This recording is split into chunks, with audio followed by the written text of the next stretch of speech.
Muchas gracias, profe Darwin. Muchas gracias por la invitación. Bueno, buenas tardes. Qué bueno que pudieron venir a acompañarme en esta, digamos, más que exposición, es como una charla. Creo que charlemos un poquito acerca de este tema, que es innovación en didáctica, recordando esa didáctica como esa posibilidad de, ya no desde el tema pedagógico, de la parte epistemológica o histórica de las ciencias, del por qué, los temas de educación, más el cómo llevar el tema de enseñanza al aula, ¿cierto? Eso es lo que hace la didáctica, esas estrategias, técnicas, recursos, herramientas, para que en el aula logremos que esos procesos de enseñanza y aprendizaje sean muchísimo más fructíferos, los favorezcamos y facilitemos ese aprendizaje en los estudiantes. Entonces creo que haremos un poquito de estrategias modernas para el aprendizaje activo en ciencias exactas y naturales, que es pues como lo que nos compete desde la facultad. Y aprendizaje activo también entendido como ese tipo de aprendizaje que se viene trabajando alrededor de finales del siglo XIX, comienzos del XX, en el cual el estudiante ya no es un sujeto pasivo en el que solamente recibe instrucción o información, sino que participa de una manera más activa dentro de su mismo proceso, ¿cierto? Con diferentes estrategias y que busca que él se haga no solo participe, sino que se sienta muchísimo más motivado a aprender y por tanto logre un aprendizaje mucho más relevante. Entonces, quiero hablar un poquito de esto y que pues ustedes me acompañen también con sus experiencias a que discutamos. Parte de la motivación, analizando las ciencias exactas y naturales, y en el área que yo trabajo, pues realmente he tenido una oportunidad de trabajar en muchas áreas de ciencias exactas y naturales. Enseñé matemática muchos años, desde las básicas hasta especiales, luego pues la física, que ha sido mi campo de acción mayor, pero por mi formación soy ingeniera química y en unos comienzos pude trabajar también mucho el área de química. Entonces he estado involucrada con la enseñanza de estas ciencias y siempre me ha llamado la atención que los temas que aquí se trabajan desde la física, por ejemplo, la química, tienen obviamente conceptos fundamentales o básicos que son el núcleo de la temática, pero a su lado están de manera muy importante la parte matemática, ¿cierto? Que es la que nos permite formalizar muchos de esos conceptos, y unido a ello sin duda está la parte ya sea práctica de laboratorio, como lo hacemos en biología, química o física, o incluso la parte de aplicación, como se hacen más desde el área de matemáticas y obviamente las demás. Entonces este conjunto que requieren estas ciencias exactas y naturales hace que sea retador enfrentarlas, enseñarlas, no desde una sola postura, sino desde la integración de todos esos elementos. Además de otros elementos, ¿cierto? El tema que nos vemos abocados todos los días, el tema de la motivación de nuestros estudiantes, el tema de con qué conocimientos vienen, a veces fundamentales para poder construir otros, ¿cierto? Muchísimos temas aquí, el tema de las emociones, etcétera, que juegan un papel central a la hora de poder enseñar nuestras diferentes áreas. Entonces, esto como motivación me lleva entonces a hablar un poco de esas estrategias modernas. Entonces, primero quiero que pensemos en las estrategias tradicionales, ¿cierto? Como se conocen. Esas estrategias tradicionales se llaman así pues porque han estado por mucho tiempo durante la educación formal. Creo que todos hemos vivido en nuestro proceso de formación en aula estrategias tradicionales como nos enseñaron, y también nosotros como profes, aquí creo que la mayoría también usamos estrategias tradicionales, ¿cierto? Que tienen algunas características como que tienen un enfoque muy estructurado precisamente por el hecho de llevar mucho tiempo y de ser muy claro el cómo inicio, qué hago y cómo termino, ¿cierto? Es muy estructurado, pero tiene también otra particularidad y es que está muy centrado en el docente, ¿cierto? Estas estrategias sabemos que tengo esa imagen allá porque creo que es muy diciente, ¿cierto? ¿Quién es el centro ahí? El profe. Él es el eje de conocimiento y los demás estamos para recibir, ¿cierto? Y tienden a ser precisamente por esa misma connotación mucho más pasivas para el estudiante, donde es menos interactivo que lo que hacen las estrategias modernas. Algunos ejemplos que sin duda los hemos usado y no estamos diciendo que estén mal, porque se requiere usar este tipo de estrategias tradicionales para algunos momentos, para algunos temas, no se pueden dejar de lado, siguen siendo importantes, pero si viene la discusión de si serán las únicas y deberíamos realmente innovar con otros temas. ¿Qué hacemos en estrategias tradicionales? ¿Quién no da una clase magistral aquí? ¿O una clase expositiva en aula? Yo creo que todos, ¿o no? ¿Cierto? ¿Quién no hace eso? ¿Quién no hace eso? Yo creo que todos hacemos esto, puede que no todo el tiempo, obviamente, pero lo tenemos que hacer en algún momento, ¿cierto? Entonces, por eso digo que estas estrategias no es que ya no están mandadas a recoger, no, hay que seguir usándolas bajo muchos contextos, ¿cierto? Usamos clases expositivas, Trabajamos muchísimo en algunos temas, el tema de memorización, se requiere que el estudiante memorice algunos conceptos que uno dice, es que si siquiera lo memorizara, podría dar el paso siguiente realmente de entenderlo, ¿cierto? Y de repetición, de pronto los profes de matemática me corrigen, pero había un profe que tenía un dicho y es, la matemática empieza por la punta, el aprendizaje de la matemática empieza por la punta del lápiz, es decir, si no empiezas a rayar, eso va a ser muy difícil, ¿sí? Entonces hay unos procesos que hay que hacer sin dejar de lado los temas pues de abstracción.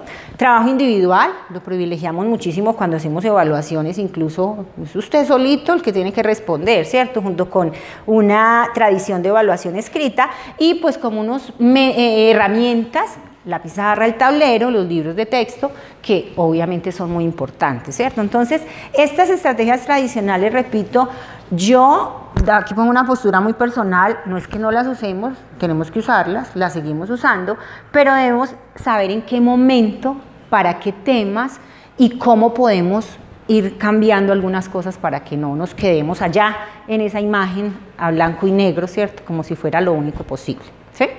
Ahora, las modernas, entonces tienen unos elementos que contrastan con las anteriores, ¿cierto? Entonces tienen unos enfoques más innovadores que lo que buscan es que esos procesos de enseñanza y aprendizaje se adapten un poco más a las situaciones reales actuales, al cambio tecnológico, a la mentalidad de nuestros estudiantes hoy, a la inmediatez de la información, ¿cierto? Entonces que se adapten más a esas necesidades y a esas realidades que viven nuestros procesos de enseñanza y aprendizaje. Estas estrategias modernas buscan fomentar, como hablaba ahorita, el aprendizaje activo, o sea, que el estudiante sea realmente más partícipe del proceso, donde él sea el centro. Observen que en este tipo de estrategias está muy enfocado, centrado en el estudiante. Él es el responsable del aprendizaje, ¿cierto? Ya incluso le quitamos esa responsabilidad al profesor, es el mismo estudiante quien es responsable de su proceso y el profesor se vuelve un facilitador, un mediador y obviamente alguien que está para acompañar ese proceso, ¿sí? Entonces es mucho más participativo. Obviamente dentro de estas estrategias se integran la tecnología, todas las herramientas que yo creo, pues me queda difícil, creo que ya decía mi esposo estos días, nosotros ya no pudimos correr a la velocidad de la tecnología, ya no alcanzamos. Entonces cada vez, ¿cierto? Hay que integrar más esas tecnologías a la educación y también privilegian mucho estas estrategias el trabajo colaborativo. Ya no es solamente usted, lo que usted solo aprenda, lo que usted solo produzca, porque el mundo hoy está globalizado, el mundo hoy requiere de trabajo en equipo en casi todas las áreas, ¿cierto? En una gran mayoría, habrán casos excepcionales, pero sin duda alguna. Entonces, la formación también tiene que tener en cuenta esta formación colaborativa para que se puedan como sumergir dentro de ese mundo profesional. Y buscan un aprendizaje obviamente más dinámico y por tanto más relevante para el mismo estudiante, ¿cierto? Que para él tome más sentido y sea realmente más relevante. Ejemplos de estas estrategias, algunos que menciono acá muy basadas en aprendizaje activo. Conocemos aprendizaje basado en proyectos, ¿alguno ha trabajado esa estrategia? ¿Ok? Aprendizaje basado en problemas también y aprendizaje basado en investigación. ¿Conocen ese? También. Entonces miren que estos ya nosotros los estamos involucrando dentro de nuestras áreas sin dejar de lado algunos momentos del tema tradicional. Aprendizaje basado en juegos, ¿alguien ha usado esta estrategia? Muy como aprendizaje basado en juegos, excelente, ahorita nos cuentas un poco de ella. El tema de aula invertida. ¿Quién ha trabajado aula invertida? ¿Tú la has trabajado? Súper. Alguien que no la conozca, que diga yo nunca, ¿no? ¿No conoces esa? Bueno, podemos hablar un poco de ella. Todo el tema de uso de TICs, objetos de aprendizaje, simuladores, laboratorios virtuales, laboratorios remotos, ¿cierto? Creo que lo usamos mucho. Hoy día es muy común que, yo creo que todos lo hemos usado en algunos momentos. Unos que yo no he usado, realidad virtual, realidad aumentada. No sé si alguien ha usado esta estrategia, ¿cierto? Es un poco más exigente, ¿no? Ajá. Ok, súper. Y bueno, aprendizaje experiencial que tal vez no es tanto para nuestras áreas, aunque también se puede usar en ciencias exactas y naturales, en otras áreas y contextos, y ya el sumergirte como una experiencia más personal dentro de un contexto, en un tema empresarial, en un tema social, también es un tipo de aprendizaje activo muy usado. Vamos a hablar un poquito de algunos de esos y quiero contarles algunas experiencias que yo he tenido, pero quiero que ustedes también me cuenten algunas de las experiencias que ustedes han vivido en aula en estos temas. Entonces, para empezar a hablar de ello, antes quiero tomar un poquito este contexto. ¿Saben qué son las unidades didácticas? ¿Han escuchado ese término? Y si no lo han usado, seguro lo estamos haciendo sin saber que eso es lo que hay que hacer en unidades didácticas. Mire, una unidad didáctica tiene una definición. Se entiende como una entidad que me permite planificar y organizar mi enseñanza, ¿sí? Entonces, todos planificamos nuestros cursos, sin duda. Nuestras clases, sin duda. Entonces, digamos que hacemos lo que las unidades pretenden, ¿cierto? ¿Qué responden a las preguntas que nos hacemos? ¿Qué voy a enseñar? ¿Cómo lo voy a enseñar? ¿Cuándo lo voy a enseñar? ¿Qué herramientas voy a usar? ¿Cómo lo voy a evaluar? Eso es lo que hace una unidad didáctica, solo que es de una manera muy pensada, planificada, en la que yo me siento y digo, voy a hacer mi unidad didáctica, es decir, voy a preparar mi tema o mis temas con una estructura muy clara para que yo no llegue allá a decir, hoy se me ocurrió hacer esto y mañana se me ocurrió hacer aquello, ¿cierto? Sino que sea muy planificado. Esas unidades tienen unos elementos. Entonces, mire que no solo los contenidos y cómo los desarrollo, sino, por ejemplo, cuáles son los objetivos de aprendizaje, esos learning outcomes que yo voy a priorizar en mi curso, en ese tema puntual, incluso clase a clase. ¿Cuál es mi objetivo para esta clase? Que el estudiante lo sepa. ¿Se acostumbran a hacer eso alguno? ¿Sí? ¿No? A veces, ¿cierto? Es muy importante porque el estudiante sabe ver hoy qué es lo que yo debo lograr y qué es lo que voy a ver para lograrlo, ¿cierto? Entonces, al final que uno puede hacer una reflexión de ¿logramos ese objetivo? ¿Ustedes creen que sí lo lograron o qué nos falta para hacerlo? Entonces, ahí ya puedo dejarle a usted la actividad para que lo pueda lograr y yo lo voy acompañando. Entonces, eso es parte de esas unidades, ¿no? Que yo piense en esos objetivos, que tenga claro los contenidos, ¿cierto? Cómo los voy a ordenar, que tenga claro qué actividades de aprendizaje voy a desarrollar, por qué, para qué, en qué momento, ¿cierto? Y no simplemente al azar. Y por tanto, ¿qué estrategia de esas que mencionamos ahorita tal vez sea pertinente usar en el curso o en un momento dado de mi curso y qué recursos? Y por tanto, obviamente, ¿cómo lo voy a evaluar, cierto? Entonces, mire que es y la gestión de aula, ¿no? Toda la planificación que implica ir al aula a trabajar, esto se puede organizar dentro de una estructura de estas que se llama unidad didáctica. Entonces pregunto, ¿hemos hecho labores de esas que sin duda podrían decir, sí he hecho unidades didácticas? ¿Sí? ¿Cierto que sí? Claro, sin a veces siquiera saber el nombre. Claro, cuando uno empieza a estudiar un poco el tema teórico, dice, bueno, tal vez me faltan estos elementos que vale la pena que considere y tenga en cuenta. Y hay un tema que no mencioné y lo dejé a propósito al final, que es el de ideas previas.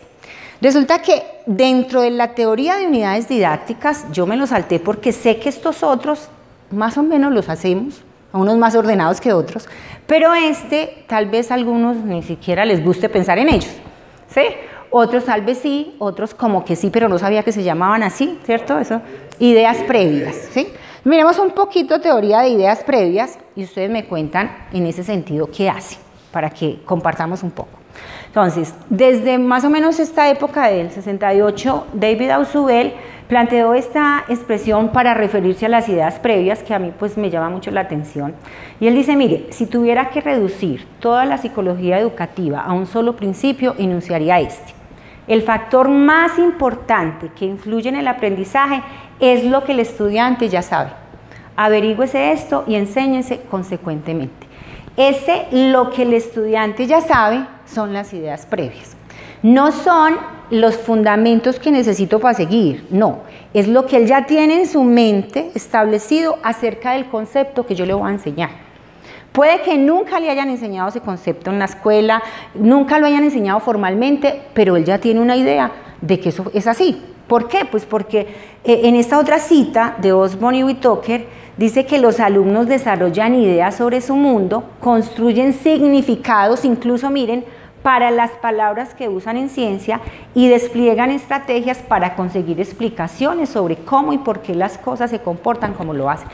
Un niño, ¿por qué el cielo es azul? Él te dice algo, ¿o no?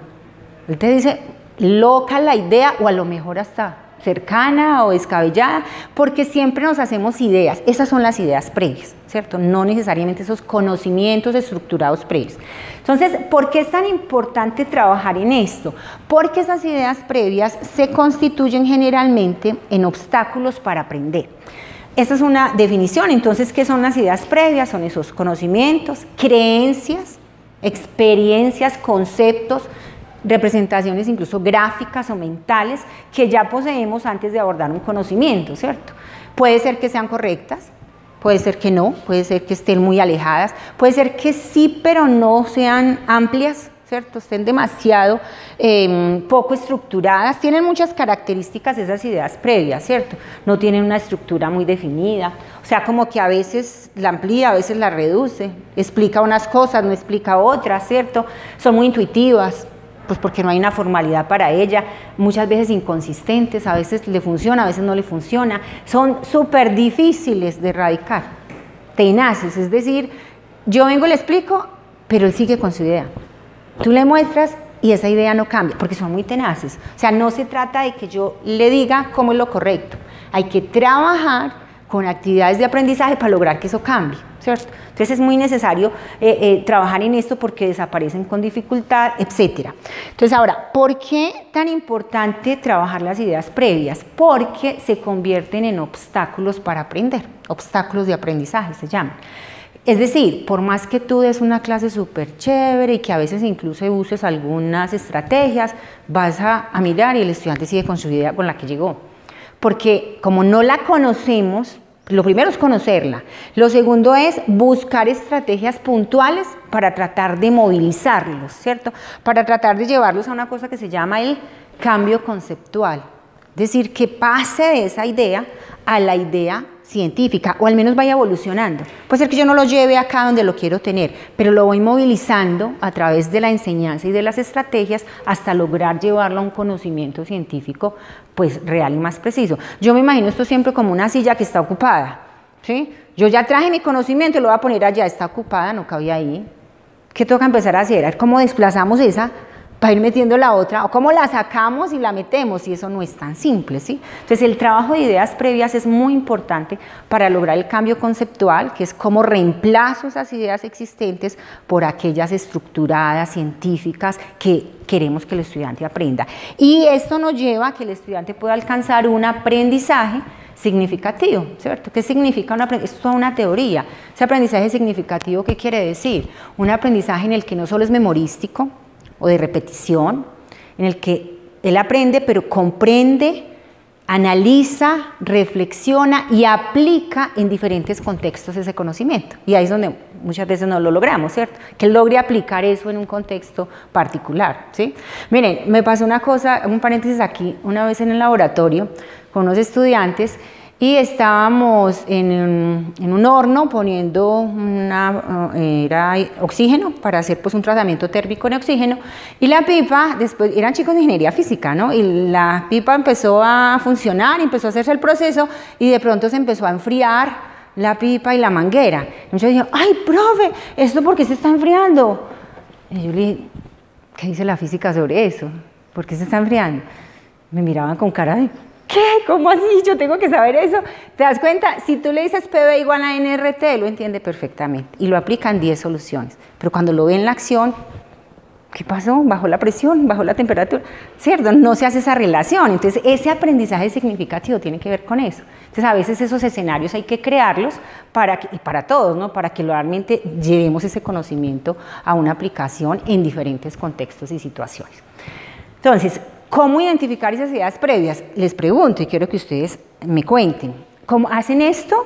¿Cómo lo hacen si lo han hecho? ¿O no han hecho nunca un análisis de ideas previas en alguno de sus cursos o sus temas?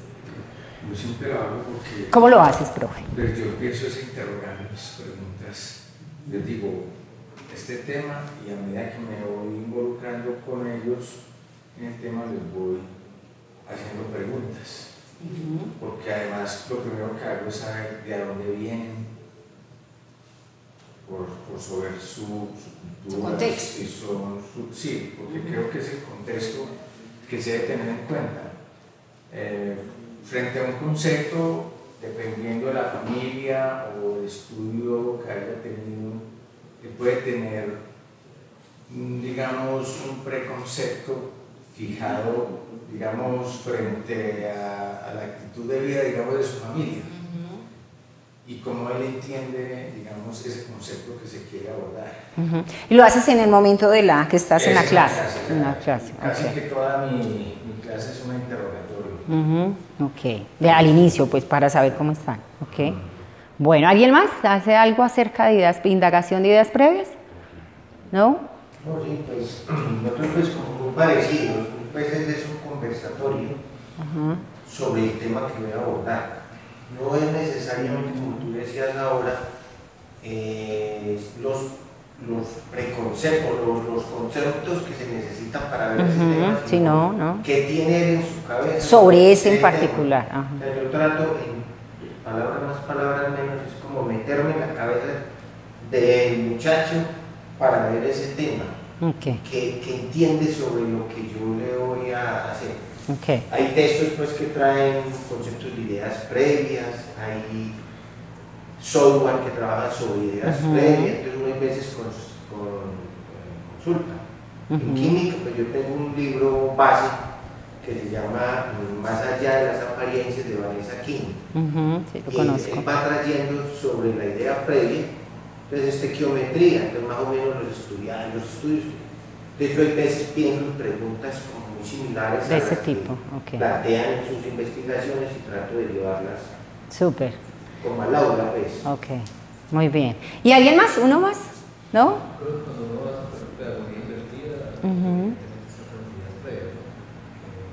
Pero de una manera formal, como que tú logres decir, estas son las ideas que mis estudiantes tienen que yo voy a cambiar.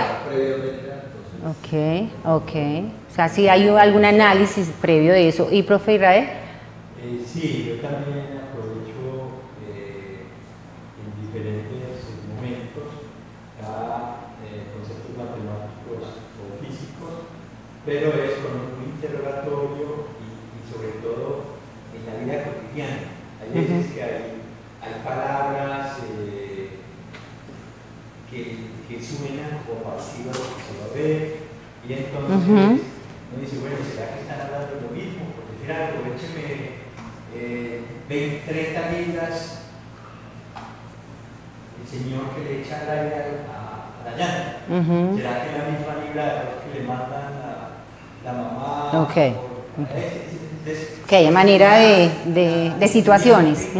Si será que están hablando de lo mismo, ¿no? Entonces te va causando y también hay esos conceptos matemáticos que uno dice, bueno, pues esto de derivada, ¿qué es eso? De incremento del pasaje, ¿qué entiendes tú? Porque usted tiene un símbolo, pero de un símbolo al concepto que todos los días se le subió el pasaje, es incremento. ¿Cómo lo relacionas? Es que relacione con la vida cotidiana. Muy bien, gracias, profe. Bueno. Que me viene en la cabeza es como llevar situaciones que modulicen, digamos, que me interesen lo correcto. Entonces yo les puedo llevar por decir algo, quiero explicar el concepto de reacción química, entonces yo les puedo llevar un poquito de vinagre con bicarbonato y mezclarlo, digamos. Entonces esto es una reacción, o ustedes que entienden, bueno, listo. ¿Qué están viendo que sucede ahí? O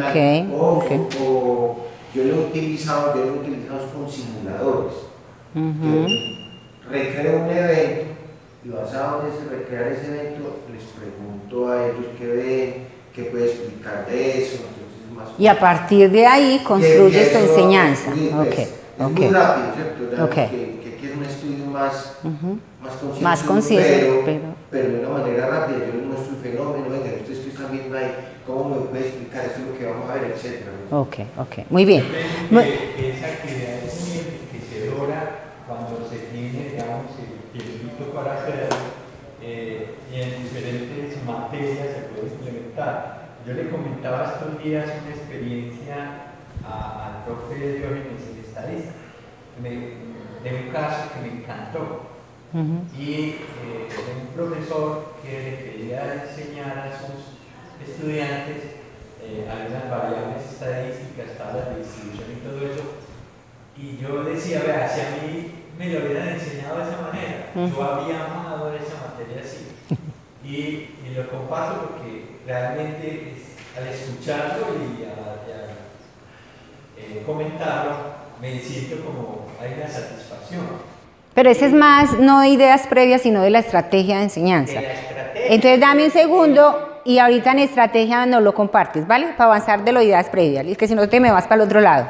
¿Listo? No me dejes olvidarme. Entonces quiero cerrar las ideas previas mostrando algún ejemplo como ustedes hablaron, ahí hay unos ejercicios. Lo que pasa es que a veces no lo hacemos tan formal y completo, ¿cierto? Que es lo que busca esta teoría de ideas previas, y es que sea muy consciente, muy cuándo lo hago, cómo lo hago y para qué. Como decíamos hace un momentito, la idea es poder identificar los obstáculos de aprendizaje. Entonces, a veces, en el mismo momento, como tienes que seguir con el tema, pues no logras como tener esos obstáculos muy claros para poder trabajar en ellos. Entonces, las ideas previas buscan lograr eso. Un ejemplo, en cursos de física, muy especialmente en cinemática y dinámica, con el profesor Jairo de Jesús, hemos trabajado un poco este tema, y nosotros dijimos, bueno, vamos a hacer algo que ya teóricamente, que algunos libros dicen, ya hemos identificado estas ideas previas en cinemática, por ejemplo. Bueno, ¿serán las mismas ideas previas de nuestros estudiantes en Manizales o en Colombia, o será que cambian? Y lo mejor de todo es que eso se replica muchísimo en todas partes. Entonces, que hacer un buen estudio en un primer momento te puede servir para otros momentos y para diferentes lugares. Entonces, ¿qué hicimos? Diseñamos un test de ideas previas basado en algunas cuestiones que ya están publicadas en artículos. Por ejemplo, este test de línea base de mecánica, que está desde el 92, estos son muy enfocados a fuerza, pero hay algunos elementos para el tema de cinemática. Este test del inventario conceptual de física, o la evaluación conceptual de fuerza y movimiento, que ya han sido trabajados. Estos son más que todo en la Universidad de Colorado, en Estados Unidos, una universidad en Colorado, y a partir de allí, de hacer pues toda la indagación, construimos unos tests, un test de cinemática, un test de dinámica, cada uno de 20 preguntas, pero no es de conocimiento, aunque es como de situaciones, ¿no? O de incluso de análisis gráfico. ¿Tú cómo explicarías eso?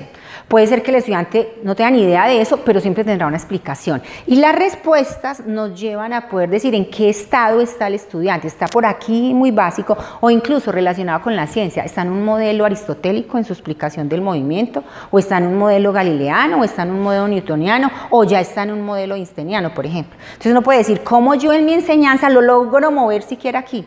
Ya he ganado mucho. Y cómo tal vez más adelante, que seguimos reforzando, lo voy moviendo hasta que llegue a ese modelo que queremos que él alcance. Diseñamos este test, lo miramos como en unas categorías de análisis muy importantes desde la cinemática, que es el análisis vectorial.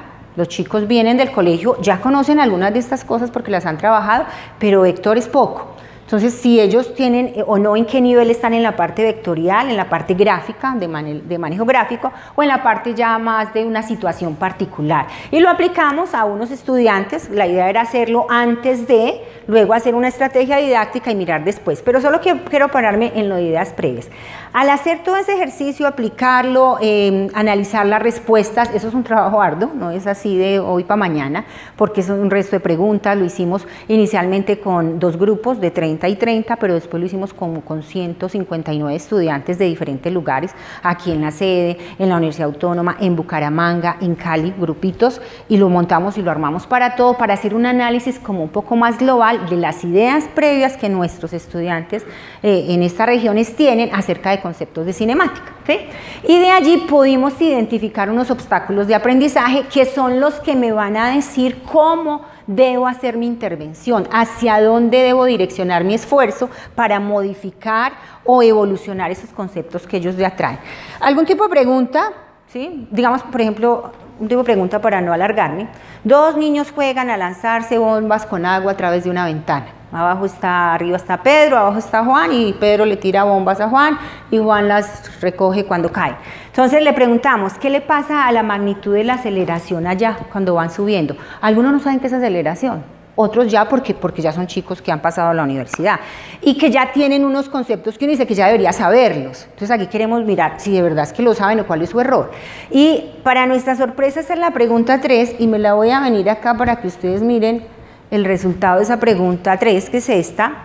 Y si ustedes ven al inicio en ambos grupos, que es este y este, pues la respuesta en acierto es menos del 20%, cuando se supone que ellos ya deberían saber eso, ¿cierto?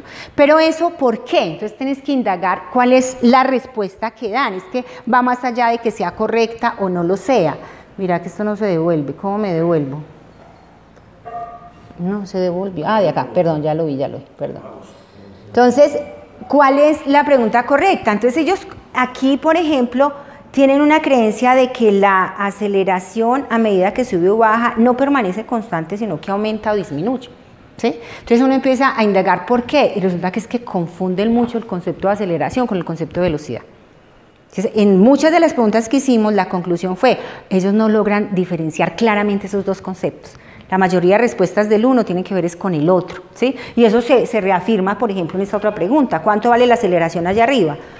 Esta, en algunos de los casos nadie la contestó bien, porque están pensando en la velocidad, ¿sí? Entonces, entender que ese es un tema de conflicto me lleva a planear unas estrategias para ver cómo movilizo eso particularmente ahí, ¿cierto? Porque a lo mejor él te define que es aceleración, ya lo sabe, te lo recita, es como con las leyes de Newton, ¿cuál es la tercera ley? Bla, bla, bla, bla, bla, ponle un ejemplo y te das cuenta que no la entendieron.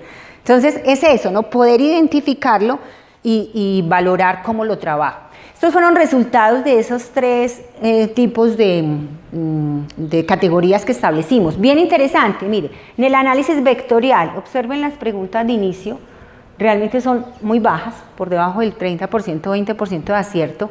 ¿Qué significa? Que no tienen el carácter vectorial de las cantidades físicas interiorizado, no, entonces ahí hay que trabajar muchísimo, muchas de las estrategias van a tener que estar enfocadas a trabajar el carácter vectorial, ¿cierto? Tal vez en la parte gráfica haya un poco más, pero también hay como mucha confusión, ¿cierto? Y ahí encontramos cosas interesantes. Vea, una pregunta como esta, que es un análisis de una gráfica posición-tiempo y unas opciones de explicar este movimiento a partir de la gráfica, ¿cierto? Que a ese nivel ya ellos lo traen como interiorizado.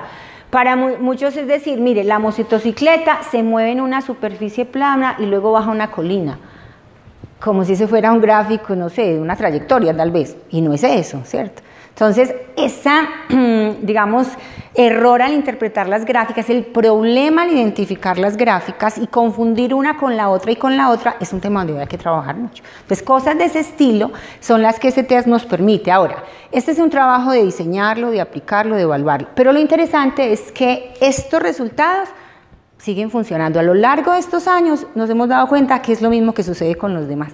Puede estar más reforzado en unos que en otros, pero entonces rápidamente con un par de preguntas al inicio tú lo identificas y ahora puedes empezar a trabajar con las estrategias para reforzar eso. Entonces, hacer análisis de ideas previas para nuestra enseñanza es muy importante porque me va a mostrar, porque no puede partir, ¿no? Yo le enseño todo. No, ellos no son una tabla en blanco donde tú vas a escribir. Ellos vienen, vea, con el cerebro así. ¿Cuál es tu tarea? Desenredar la maraña, ¿cierto? Y tratar de hacer conexiones con lo que ya traen con el nuevo concepto. Es la forma de lograr que el aprendizaje realmente se vuelva significativo, se vuelva duradero y que en algún momento sea un aprendizaje profundo, ¿sí?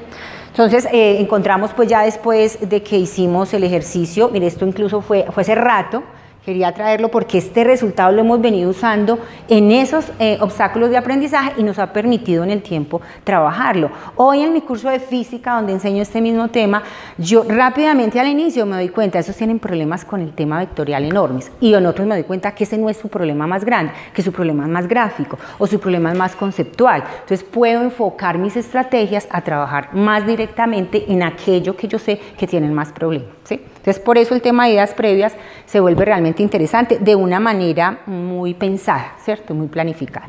Ahora, estrategias, dijimos estrategias modernas. Entonces, una de esas es el aprendizaje basado en proyectos.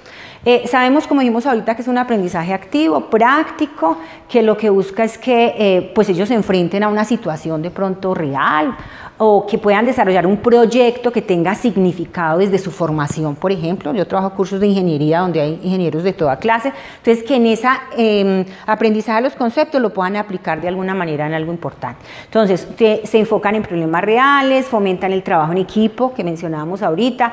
En mis cursos, como hay de varias carreras, me facilita hacer interdisciplinariedad, por ejemplo, tiene unos pasos muy claros y definidos y se hace al final un artefacto. Esa es la diferencia del ABE proyectos con el ABP problemas, por ejemplo, porque aquí se entrega un artefacto, alguna construcción final, ¿cierto? En el de problemas es la solución de un problema que no necesariamente tiene que ser algo elaborado u hecho.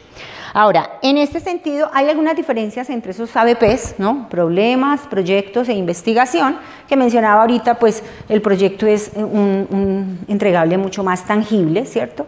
En el de problemas se soluciona un problema que puede ser aplicando unos conocimientos y que puede terminar en una propuesta, ¿cierto?, de solución de ese problema.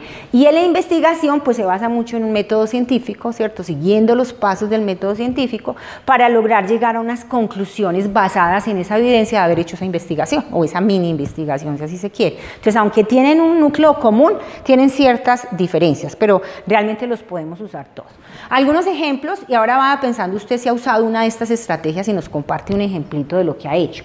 Nosotros, por ejemplo, con el profe Jairo, que trabajamos mucho, les cuento, el movimiento oscilatorio, hicimos en uno de los cursos, van a desarrollar un proyecto, pero lo direccionamos, dijimos, van a trabajar acerca de lo que entre comillas se llama el yugo escocés, que es un sistema que transforma un movimiento circular en un movimiento oscilatorio, ¿sí?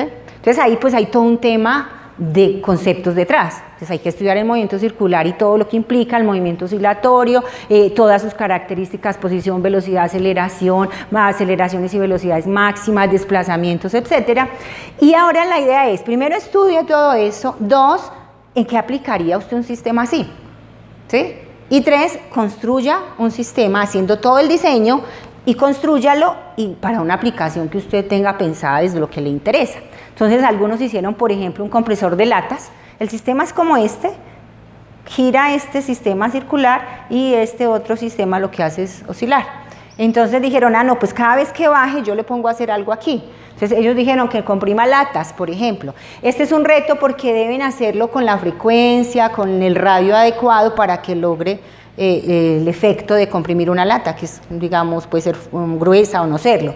Ellos hicieron una máquina de sellos, ¿no?, más sencilla, no necesitaban tanta fuerza, ¿no?, algo más suave, ¿sí? Otro chico recuerda que me dijo, profe, mi mamá hace patacones, le voy a hacer un sistema para hacer los patacones, ¿sí? Se vuelve una cosa divertida, se vuelve una aplicación, ¿sí? Pero detrás mi intención es ¿cuál? Que apliquen un conocimiento físico que le estoy enseñando. Que no se vuelva ya simplemente, hágame la gráfica, posición, tiempo, y eso qué significado tiene, ¿cierto? Calcúleme el desplazamiento máximo, ¿qué significado tiene eso? Entonces cuando ellos lo ven acá, pues se vuelve de pronto una posibilidad de aprender ese concepto de una mejor forma. Entonces ese fue un ejercicio que hicimos. Hemos hecho varios en diferentes temas, voy a saltarme voy a hacer que es en física, en electricidad y magnetismo, por ejemplo. Entonces les propusimos, bueno, ¿qué tal si medimos curvas IV, corriente, voltaje? Significa, eso es un tema que se trabaja mucho cuando estamos hablando de corriente eléctrica, ¿cierto? Poder saber qué es la corriente, qué es el potencial, poder medirlo, hacer gráficas porque nos dan información sobre el fenómeno. Entonces los direccionamos durante el semestre, que ellos seleccionaran un dispositivo electrónico cotidiano para que le hagamos alguna curva IV, ¿sí?, para que conozcan. Entonces esa era una excusa para que aprendiéramos los conceptos físicos, la parte experimental, la parte de graficación, la parte del modelo matemático, pero también algo que tienes en casa que usas todos los días. Entonces era como una estrategia de conjugar todo eso. Y todo esto lo hemos planeado siempre en 3 momentos durante el semestre. Entonces dividimos en 3 momentos. El estudiante en un primer momento estudia su fundamentación teórica, estudia su dispositivo que es el que le interesa, más los conceptos físicos que hay allí que va a necesitar aprender. Y en ese primer entregable le decimos haga una especie de monografía acerca de eso. En el siguiente, y la presenta y como profesores lo revisamos, le retroalimentamos, le corregimos, le complementamos. En el segundo momento le decimos, listo, vamos a medir unos elementos que son más conocidos, ¿cierto? Una resistencia, vamos a medir de pronto un LED infrarrojo, unos que son muy conocidos en el laboratorio. Camine con unos monitores y van a medirlos para que aprendan a usar los instrumentos, para que ellos mismos hagan las curvas, para que las grafiquen, para que le busquen el modelo matemático y lo que representa físicamente. Eso es algo que ya está hecho, ¿cierto? Entonces lo van a replicar para aprender. Y en ese, lo que le decíamos es, haga un póster y hacemos una sesión de póster en el salón. Cada uno imprime sus resultados y vamos todos mirando y vamos como conversando al respecto. A veces con Jairo y con otro profe lo que hacemos es invitarnos nosotros mismos a mirar el trabajo de ellos. Y al final del semestre, en la siguiente parte, ahora sí haga esto mismo que ya aprendió a hacer, pero con su dispositivo, que ese sí no está hecho, ¿sí? Entonces, con los monitores y nosotros hacemos que puedan hacer esas curvas de ese elemento, haciendo todo el análisis de cómo deberían conectarlo, obtener las tablas, hacer las gráficas y buscar un modelo matemático que pueda funcionar. Algunos resultados de los que los chicos han obtenido, por ejemplo, para el motor eléctrico. Miren que las curvas son distintas, pueden hacer la parte de ajuste, pero han hecho el experimento porque han estudiado el dispositivo y porque ya han aprendido desde la teoría y desde el experimento. Ese es un proyecto, es un poco más direccionado, que también, y mire que tiene como esa mezcla de si es un proyecto, pero es un problema, ¿cierto? Porque finalmente es un problema que soluciona haciendo un proceso muy secuencial de estudio de información, de la parte de toma de datos y de la parte de conclusiones. Son algunas de las cosas que hemos hecho, bueno, y otras que no mencioné acerca de aprendizaje basado en proyectos, problemas, y aprendizaje basado en investigación también lo hemos direccionado. Cuéntenme, ¿ustedes han usado estas estrategias? Me dijeron ahorita que algunos lo han usado. Cuéntenme alguna experiencia de cómo lo han hecho, qué han hecho, para yo enriquecer lo mío, ¿cierto? Lo que yo hago, y les comparto un poco lo que nosotros hemos hecho que les pueda aportar en su enseñanza. ¿Quién ha hecho alguna estrategia que nos quiera compartir? Bueno, yo simplemente quiero apreciar algo frente a una de las asignaturas que doy, lo que es biofísica, que se presta de muchos conceptos, obviamente de física, pero en seres biológicos. Y ellos al principio del semestre deben presentar como un anteproyecto, pueden que estén en un grupo de investigación o no, sobre una idea pues, que él previamente conoce, digamos, los conceptos que vamos a desarrollar durante el semestre. Y basado en ello presentan una propuesta, hacen un planteamiento y al final, como tú lo planteas, ellos hacen una exposición de su trabajo. Casos prácticos, recuerdo mucho, son, bueno, el muchacho que desarrolló los trajes de biotelemetría para hacer telemetría de un saco, por ejemplo, el ritmo cardíaco y la presión. Otro que tenía empapado unos estanques de pescados y se les moría, entonces ellos lograron conseguir unos sensores de pH, de oxígeno disuelto, para hacerle biotelemetría también y hacer un seguimiento a los estanques, sobre todo donde están los alevinos. Súper. Bueno, docines, bueno, hay una buena cantidad y creo que la experiencia, sobre todo basada en proyectos, creo que es enriquecedora, porque obviamente todo ese esfuerzo adicional se valora, o sea, no es el examen tradicional y marcado, no. El examen está prácticamente ahí, porque él coge todos los elementos y los desarrolla en algo aplicado o no. Claro, y en la medida que ellos presentan, tú estás evaluando, ¿cierto? Y estás corrigiendo, por eso nosotros lo hacemos en varios momentos para tener esa oportunidad de corregir, decirle acá, este concepto no está claro todavía, ven, lo trabajamos, ¿cierto? ¿Cómo lo estás manejando? ¿Cómo hay que hacer ese cambio conceptual de lo que tienes arraigado por lo real para que realmente funcione? Y en esas exposiciones las preguntas son evaluativas, ¿cierto? Entonces se vuelve de una vez una herramienta de evaluación. ¿Sí? Y el estudiante lo sabe porque desde el comienzo pues tiene ese tema claro. ¿Qué desventajas uno encuentra en estos? Pues todo tiene ventajas y desventajas. ¿Ustedes qué creen que puede ser una desventaja en este tipo de metodologías? Profe. Yo pienso que ese tipo de metodologías yo siempre lo he utilizado y soy fan de ese método porque los muchachos realmente lo asimilan y al final digamos que queda, cuando lo disfrutan, el resultado final es disfrutar, que esa es la esencia de la ciencia. De alguna manera. ¿Cuál es la limitante de este método? Que no debería hacerlo, no se debería expresarle así, pero es cierto que los muchachos lo manifiestan, es que necesita dedicación, necesita meterle tiempo y desafortunadamente por la cultura de la rapidez todo, hay estudiantes que no les gusta, hágame el examen.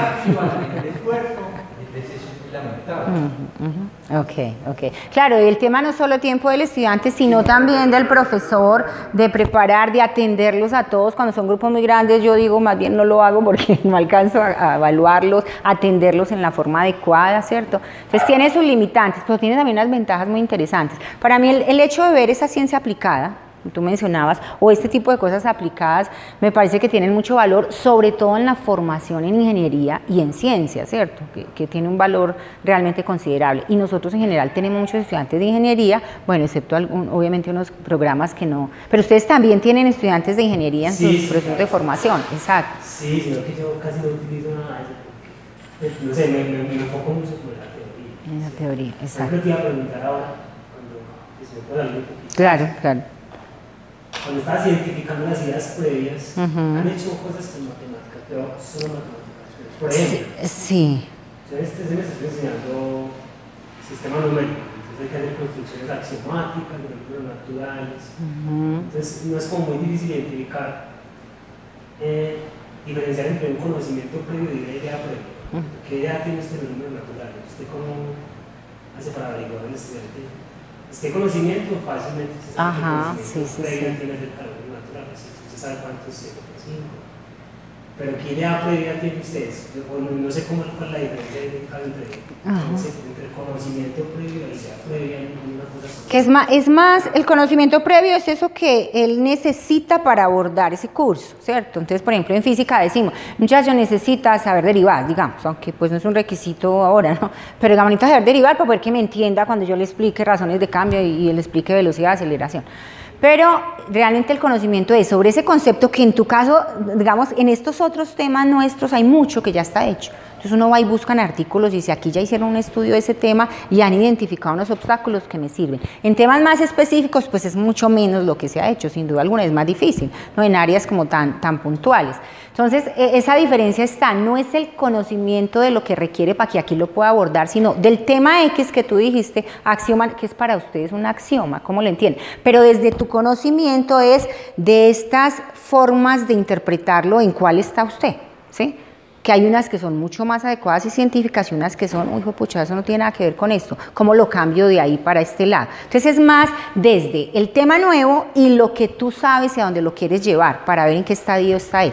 Entonces, en cada tema, digamos que vuelve un desafío, en unos repito, es más sencillo, en unos hay mucho hecho, en otros no hay tanto. Entonces, hay que empezar a pensar en eso, ¿cierto? Y también en la experiencia que tú tienes de qué tanto a través de los cursos, dónde ves siempre el problema, dónde se les dificulta el aprendizaje. Ahí hay un nicho para estudiar ideas previas que puede ayudar a mejorar el proceso, ¿sí?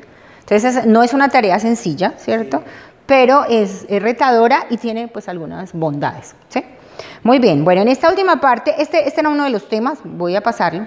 Otro aspecto que hemos venido usando mucho es el uso de tecnologías, que ustedes lo han hecho, y quiero centrarme a hablar un poquito de esta parte de los objetos de aprendizaje, con una definición muy particular, porque a veces pensamos, y el término nos puede invitar a pensar que un objeto de aprendizaje es cualquier cosa que yo sepa aprender, ¿cierto? Una regla. Podría ser un objeto de aprendizaje, un libro, ¿cierto? Pero realmente hay una definición formal para el tema de objetos de aprendizaje. El Ministerio de Educación Nacional lo definió desde el 2005, desde lo que ya estaba rodando en el mundo sobre objetos de aprendizaje. Dice que es un conjunto de recursos digitales, o sea, que una regla, un libro físico no se entiende como un objeto de aprendizaje. Es un recurso educativo, pero no dentro de esta categoría. Autocontenible, reutilizable con un propósito educativo, entonces está muy ceñido a la educación.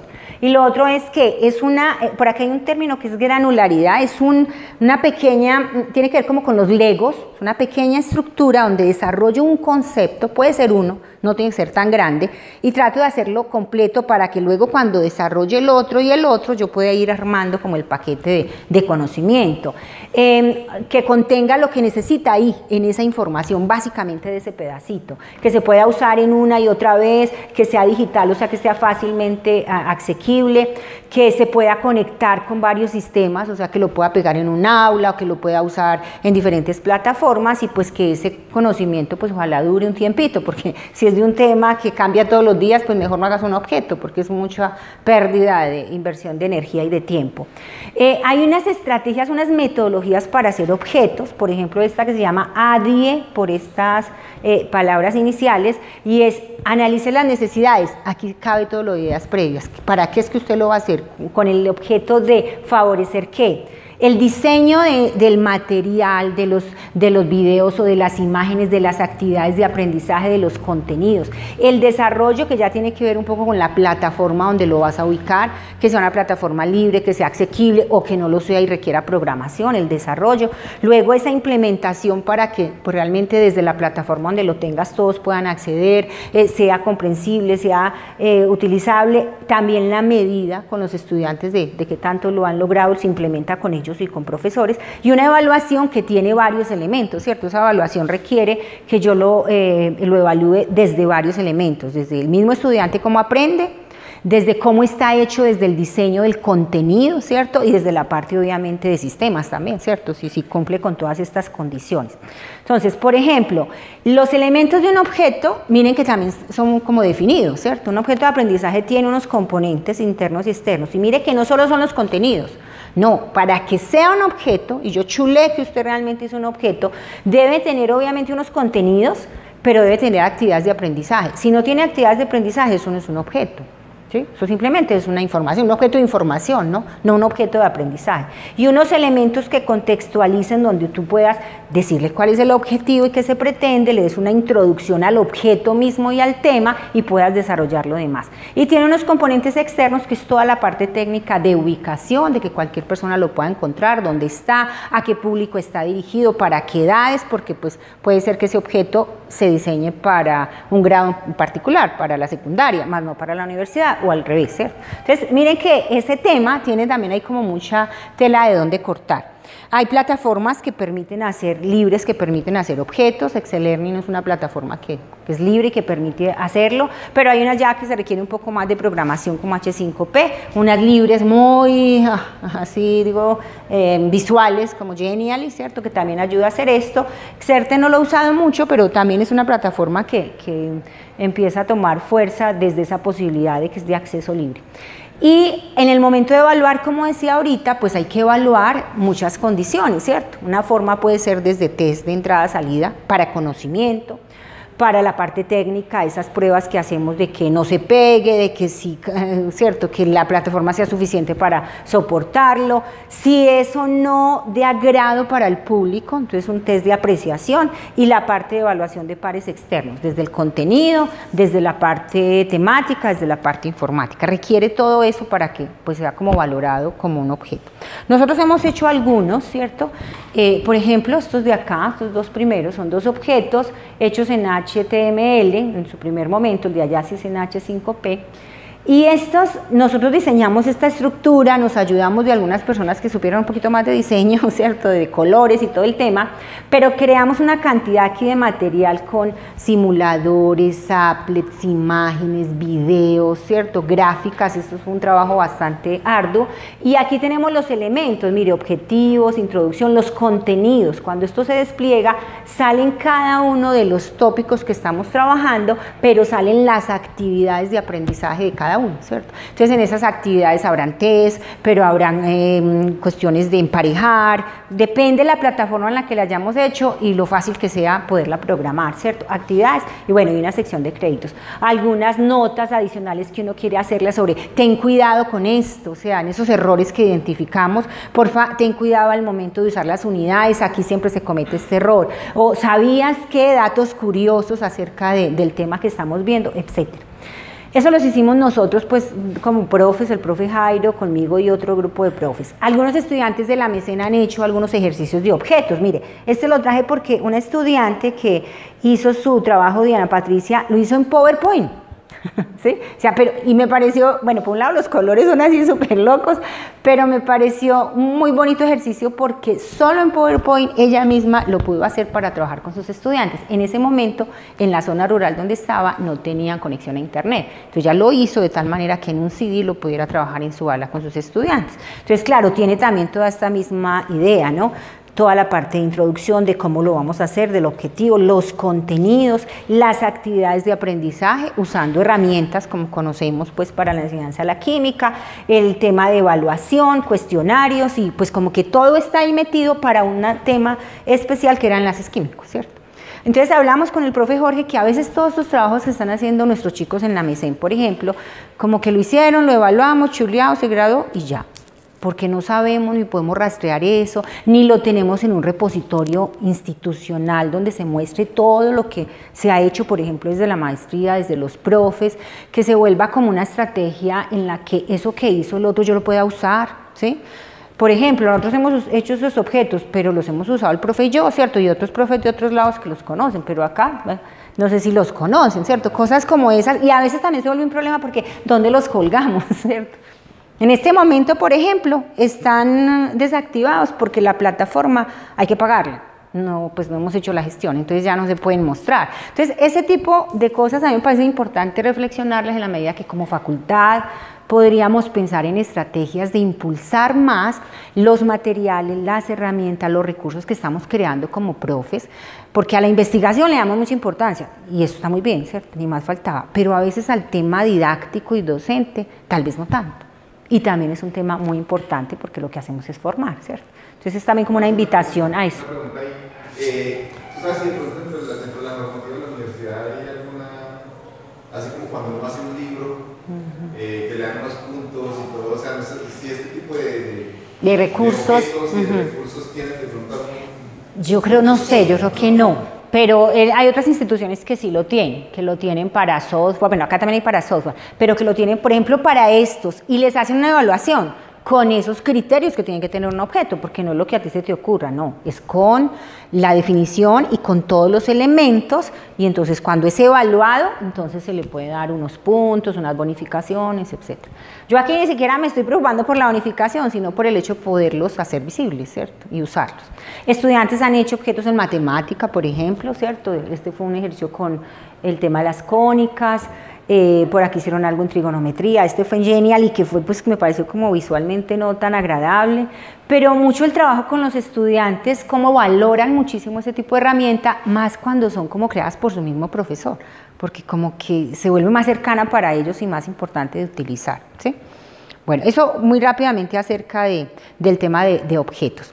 Y voy a terminar, ya me pasé, solamente hablando un poquito de este, que es como el último, aprendizaje basado en juegos, que no sé si han usado algo. Antes quiero ahora sí dejarle al profe Irra que nos cuente rápidamente la experiencia que nos iba a compartir. Podría uno decir que se basa en eso, que me encantó, fue el hecho de que muchas veces la matemática queda como suelta ahí, como que es imposible materializarla. Y la anécdota que, como les decía, en estadística me encantó mucho fue que el profesor le dijo a sus estudiantes, cada uno, háganme el favor y me trae a la clase un puñado de maíz.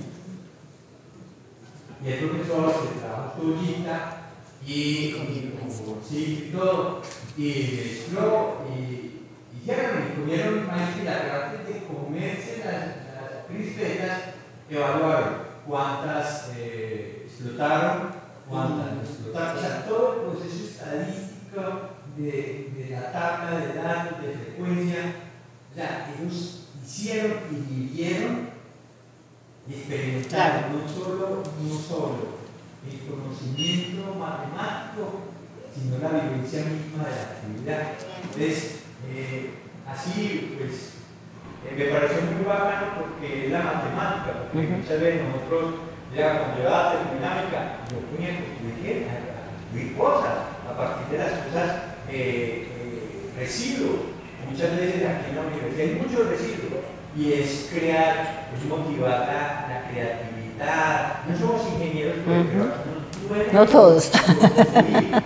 Entonces, ok. Es una escuela de ingeniería, hay que meter terapia como esa, ojalá se diera como esa direccionalidad para que se dé ese tipo de actividades que motive a la universidad a meterse en ese proceso de creación, de creatividad, de innovación educativa, ¿cierto? Innovación didáctica, que es bien importante. Mira que ahí voy como a enlazar con esto que ya voy a terminar, y es que el aprendizaje basado en juegos busca generar motivación, pero para mejorar el aprendizaje, no es para que esté contento de muerto la risa, ¿cierto? Sino como motivo, hago que esté en un ambiente propicio, pero generamos que esos procesos de aprendizaje se den de mejor manera, de manera más rápida, de manera más significativa o generen un cambio conceptual, digamos, que es lo que buscamos.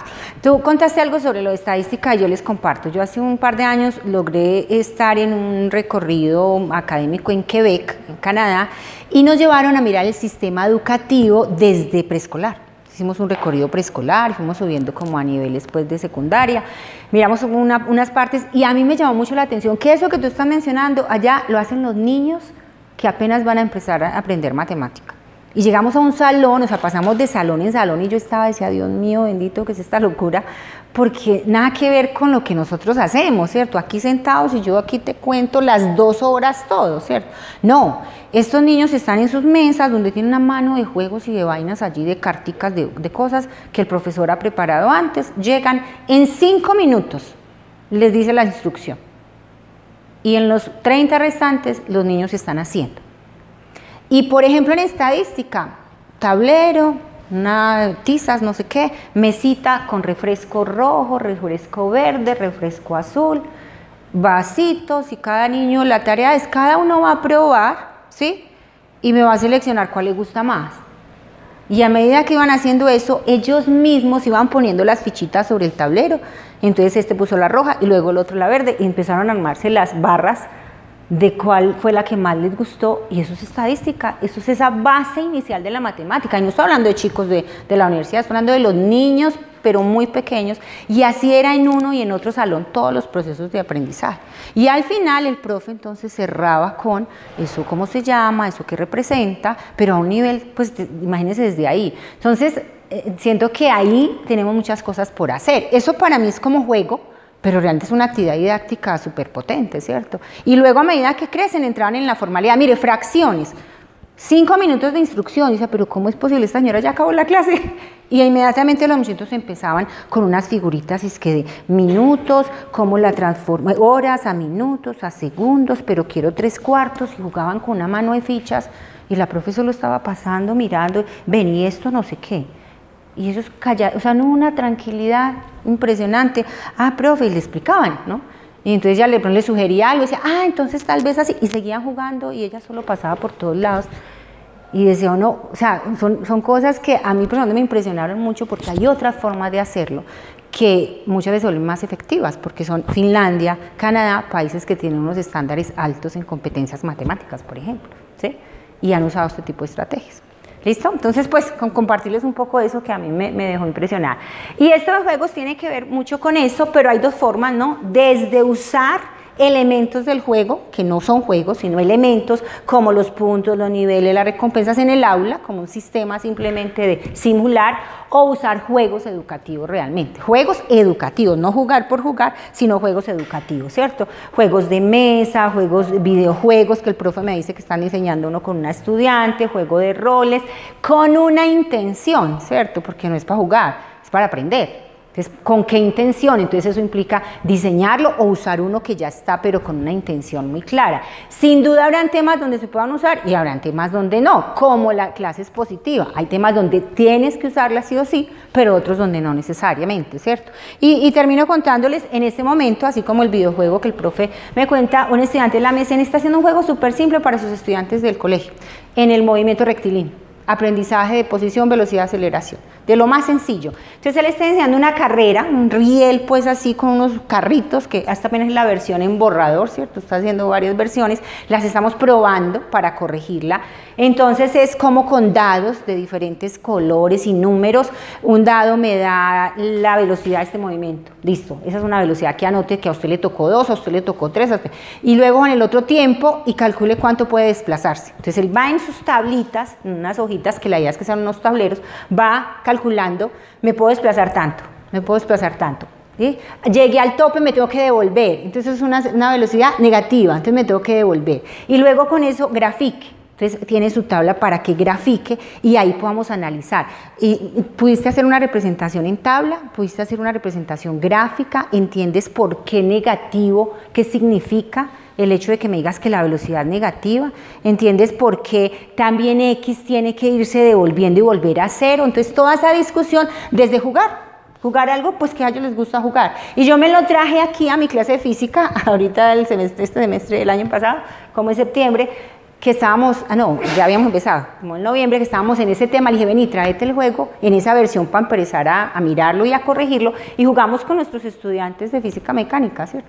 A ver, ya habían visto el tema, a ver, y fue muy interesante porque logramos entender cosas de, tal vez mejorémosle esto, mira que los chicos están teniendo problemas en una cosa tan básica todavía, en un tema que era, ¿por qué devolverme? ¿Qué implicaba en la gráfica? Y son chicos de universidad, y ya hemos trabajado el tema. Entonces, este tipo de cosas, cuando son intencionadas, pues no puedo jugar todo el semestre, ¿cierto? Pero puedo llevarlo en un momento para algo específico que yo tengo muy pensado, que quiero ayudar a mejorar, ¿sí? Ese es un trabajo que se está haciendo ahora y bueno, esperemos, la idea es hacerlo pues obviamente muy bonito, con unos tableros que sean borrables, etcétera, etcétera, para poder usarlo una y otra vez, con la intención de superar unos obstáculos de aprendizaje que ya identificamos y ayudar a ver si con eso podemos ayudar a mejorar. Bueno, voy a cerrar ahí porque pues ya me cogió la tarde. Quisiera preguntarles si en juegos han hecho algo que quieran compartirnos. ¿No? ¿Nunca han usado un juego en clase para algo? ¿Sí, profe? Yo quiero que como resultado unas cositas que todo lo que es un aprendizaje basado en proyectos, yo con el profe Fabián, Arbey, en química, en los laboratorios, hemos desarrollado proyectos, hemos dado una guía limpia, ¿cierto? Y le decimos, estos son los reactivos que tenemos y necesitamos desarrollar nuestro reactivo. Vamos a mirar el concepto de reactivo y ya ver cómo lo hace usted. Porque también hemos pensado, eso es muy basado en un otro que se llama Merino, creo. Ellos tienen como una, bueno, pero lo hemos hecho acá. Y han sido muy interesantes. Siempre tenemos una práctica libre de laboratorio. Y también estamos incorporando ahora un poquito la simulación. De las prácticas de laboratorio. Muy de acuerdo con lo que planteas. ¿Qué hacer con lo que se está haciendo en la MECEN? Hay unos trabajos muy interesantes que sería importante recuperar. Exacto. Con relación a juegos, pues hemos hecho, o que yo haya hecho aquí en la universidad, diferente a los trabajos de la MECEN. No es que se haga aquí en la universidad, que yo lo haya hecho en clase. Hemos trabajado con el PET. El PET sí, simulaciones de PET. El concepto lo he utilizado mucho es en entender el concepto de balanceo. El PET que se relaciona de balanceo, y lo he utilizado también el concepto de disolución. Pero en ellos tienen también un momento, estos PET tienen una cosa para jugar. Entonces los he puesto ahí como a jugar, aunque no me gusta mucho, pero los he utilizado pues en clase. ¿Por qué no le gusta, profe? ¿Que se entretiene? No, eso ahí hay unos que dan unas cosas muy raras. Lo más importante es conocer. Hemos utilizado también en juego, ahora que en la casa, el de nomenclatura química. Hay mucha nomenclatura química que uno coge y arrastra el nombre, casi como a cabo. ¿Cuál es el nombre de este tal? Hay unos simuladores muy chéveres. En balanceo también hay mucha simulación que le permite interactuar. Yo, por ejemplo, la clase que hace el lunes, empecé a ensayarles, les mostraba primero el concepto, ¿listo? Les puse un simulador que le da la respuesta, no más que eso, para que les sirve para nada, para tal cosa. Ya después les dije, venga, hagan esta ecuación, hagan la ecuación, ustedes resuelvan por el método que quieran. Y les puse el simulador, un simulador que hace todos los pasos, el y les digo yo, y le metí GPT, vea, échale GPT a eso. Y ese GPT le dio un poquitón de errores, entonces dígame, ¿por qué ese está mal? O sea, le llevé esa guía al aula para que ellos empezaran como a explorar.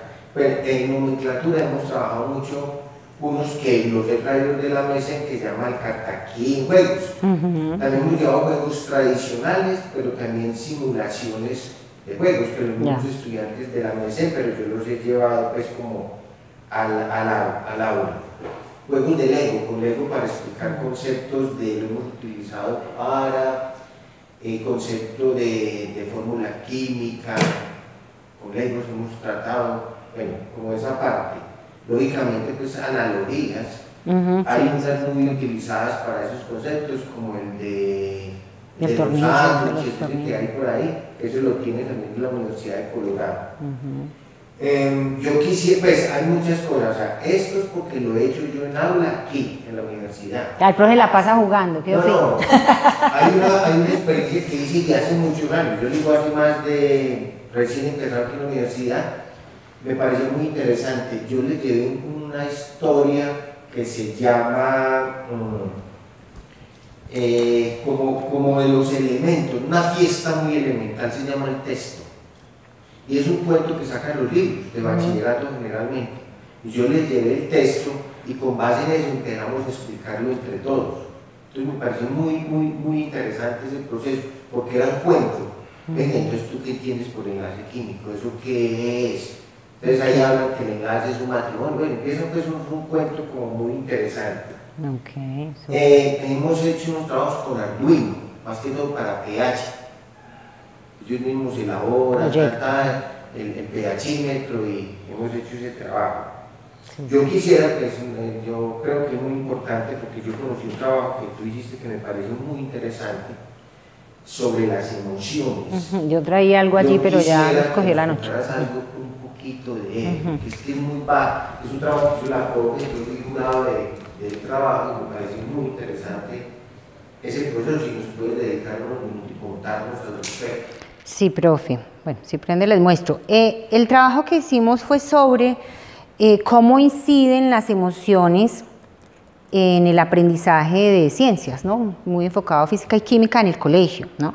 Este estudiante, digamos que tiene como dos partes, de hecho creo que está aquí justo después, lo tenía, pero dije si no alcanzamos, pues en otro momento, es un tema grande que hablar allí.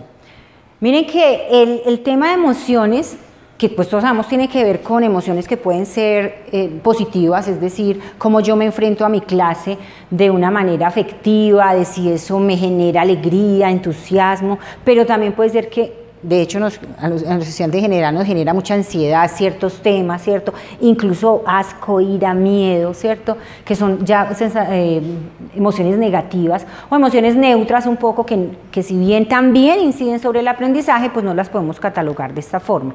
En este trabajo, este chico se dio la tarea de estudiar profundamente algunos autores que allí menciono, Vizquerra, Borrachero, como esos muy principales en el tema de emociones, y a partir de allí generar un test para aplicar a los estudiantes. Lo hizo con un grupo grande, aquí tengo la tabla de los estudiantes donde lo aplicó del colegio de Lanz, lo aplicó a 109 estudiantes en química y 158 estudiantes en física para estudiar de una manera estadística, pues haciéndole todo el manejo estadístico más claro posible a la validez del test, porque primero era validar el test estadísticamente, se revisó por varios pares, expertos, etcétera, y luego aplicarlo y poder medir cómo inciden esas emociones en el aprendizaje en sus cursos, ¿no? Cómo esos desempeños en química o en física están relacionados con esos aprendizajes y cuáles de esas emociones son las que más experimentan los estudiantes en estos cursos, ¿cierto? Se hizo todo el análisis, aquí hay algo de las dimensiones que se trabajaron, que fueron estas 4. Primero, lo que experimenta el estudiante, entonces preguntas como esta: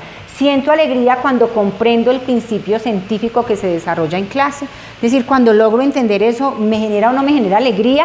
Puede que le genere mucho, puede que no, porque cada estudiante es diferente. Y así de esta forma hay 39 preguntas muy enfocadas a esa emoción que experimentan a medida que están desarrollando su curso. Y ahí están inmersas emociones positivas, negativas y neutras para valorar numéricamente qué grado le genera a él en sus procesos, tanto en física como en química.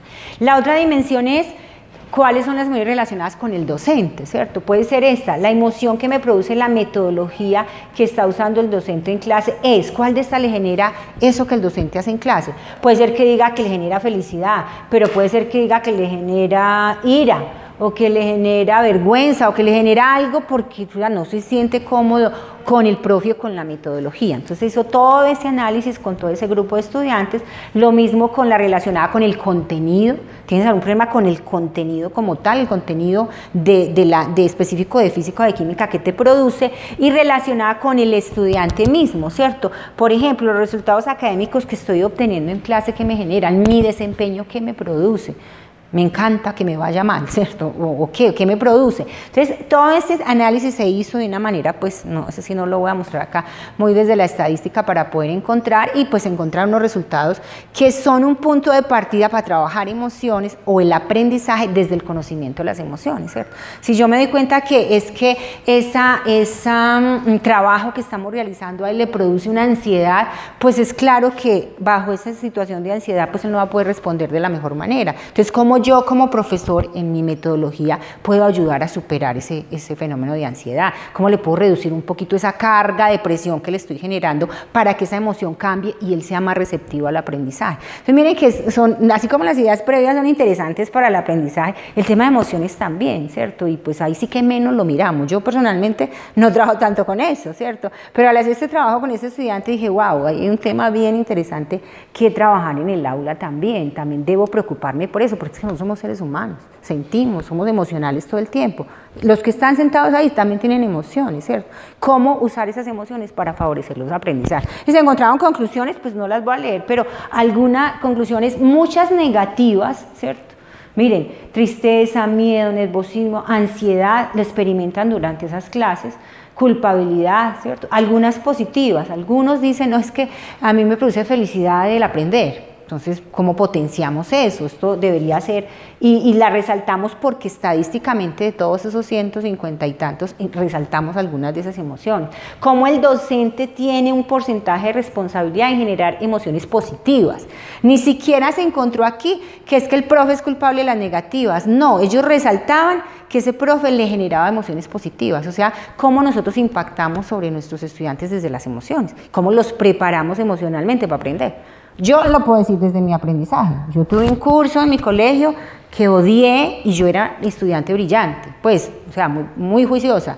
Y ese curso yo quería meterme bajo la mesa, yo tenía terror a llegar a ese curso, pero no era el curso, no era el tema, porque es física. Yo enseño eso, era el profesor. Era su actitud frente a nosotros lo que me generaba una cosa impresionante. Entonces hoy digo, ¿cómo nosotros también a veces hacemos eso?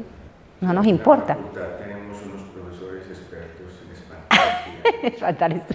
Lastimosamente, pero son temas que como profesores, porque es que nosotros somos docentes, tendría que preocuparnos también, ¿cierto? Bueno, y así se encontraron otras cosas, el trabajo está disponible, lo quieren mirar, creo que es un trabajo además hecho desde la rigurosidad, que es uno de los trabajos que creo que vale mucho en ese sentido, desde la escritura misma, ¿sí? Que vale la pena revisar, los invito para que lo miren. Dice, y desde la estadística, pues tiene un manejo estadístico. Allí habrán algunas anotaciones que nos hizo un evaluador sobre, es que tal vez porque solo 158, o porque no es una muestra aleatoria, eso le funciona o no le funcione. Yo respeto eso y pues obviamente estamos en este momento haciendo algunos ajustes con otros estadísticos, pues para acabar de sacarlo y publicarlo, porque pues no se va a quedar ahí, ¿cierto? Porque nos digan que lo complementemos con eso, lo podemos complementar, pero creo que tiene un valor muy importante, sobre todo desde el tema, ¿no? Cómo nosotros tenemos personas con emociones como las que nosotros sentimos y deberíamos potenciarlas para usarlas bien en el aula, ¿cierto? Esa es como la invitación, ¿no?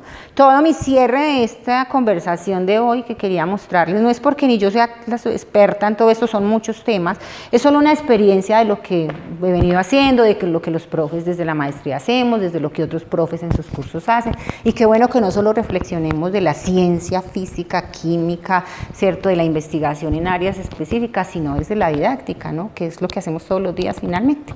Muchas gracias. No sé si hay alguna pregunta. Si hay alguna pregunta o comentario.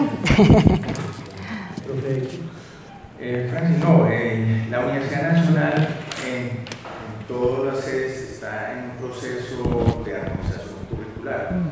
Unas facultades van más rápidas que otras, etcétera, está desarrollando objetivos de aprendizaje, competencias, resultados de aprendizaje. ¿Cómo encaja, digamos, lo que nos planteaste hoy frente al desarrollo de esas competencias? No, total.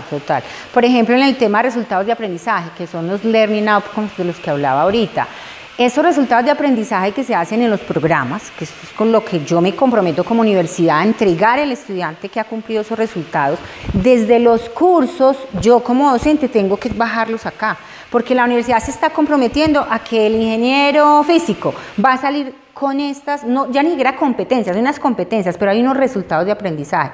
¿Cómo yo como docente en mi aula puedo decir que aporto de qué manera directa a ese resultado? ¿Cierto? Entonces, por eso es que esa reflexión de la unidad didáctica, que pues es como el nombre que se usa, pero es tu reflexión interna de tu enseñanza, es a qué resultado de eso yo le estoy apuntando, y tal vez no a todo, pero a qué partecita le estoy apuntando, ¿cierto? Y uno diría, pero ¿cómo así si yo tengo estudiantes mezclados de varios programas? Mire, nuestra tarea, revisar esos resultados de esos programas para decir cómo yo me articulo y apunto hacia allá.